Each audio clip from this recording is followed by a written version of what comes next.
Okay, so I'm not the average Yale student. I'm a marginalized Yale student. Okay, so this system, the meritocracy, the way it's set up, it creates trauma. Okay, so let me explain why. So let's look at university, Yale. Then we'll look at high school. Okay, then we'll look at parenting. Okay, so you think, oh, you get into Yale, you can just coast, you're happy, life is simple. Okay, the fact of the matter is that when you get into Yale, Yale is actually the Hunger Games. Have you read the book, The Hunger Games? It is a relentless competition. Because once you're in Yale, you're still competing. But now you're competing against the most competitive people in the world, okay? So maybe at the school, you can be the best student. Your parents love you. You have lots of good friends. You're head of student government. You feel really good about yourself. You go to Yale, and then you recognize that you're a nobody. Your parents are far away. And you're now in competition with the best students from all around the world who all want to kill you because it's a zero-sum game, okay? Only the strongest survive. And so everywhere you go, it's a competition. In the classroom, it's a seminar style, so you're with 20 other students, and the professor's asking you questions, and you're all competing to impress the professor, okay? Outside the classroom, you're competing to get into clubs and something called secret societies, okay? But you're also competing for graduate school, for law school, for medical school, for scholarships like the Rhodes Scholarship, okay? So Yale, it sounds nice, but once you get in there, from the first day, it's an endless pursuit of achievement. It's just competition after competition after competition. Wherever you go, you're being judged by someone, okay? You're being judged by the professor or your classmates, and everyone's looking to like basically kill each other because it's a winner-take-all system, okay? So this is very traumatic, and it makes you so insecure that you go through life thinking like life is just like that. Everyone's an enemy. I have to achieve and achieve in order to feel good about myself.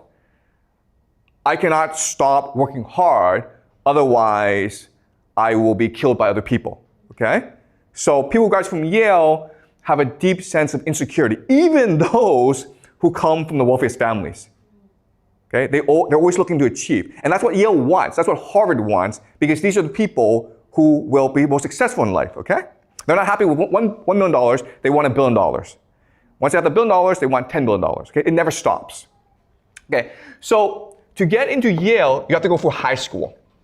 And high school has to train you for Yale. So it's also a competition, also a Hunger Games. Okay? And to train you for high school, your parents have to develop a different parenting system, okay? So I'll give you two examples of parenting, okay? In the first system, which is the healthy system, you say to your child, I love you unconditionally. No matter what you do, I will support you. I will always be here for you. And if you say that to your child every day, your child will be happy, fulfilled, and secure in life. But the person will probably end up as a teacher, okay?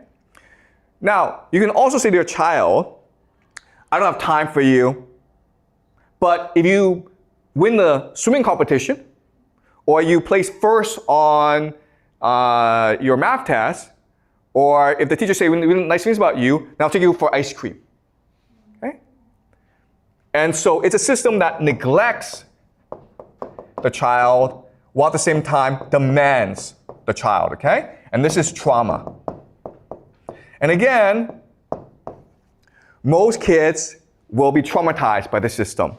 But there are some kids who will thrive in the system, and the trauma will encourage them or drive them to achieve and achieve and achieve so that they get into Yale, so they can compete in the Hunger Games, so they can go on in life and compete some more, okay?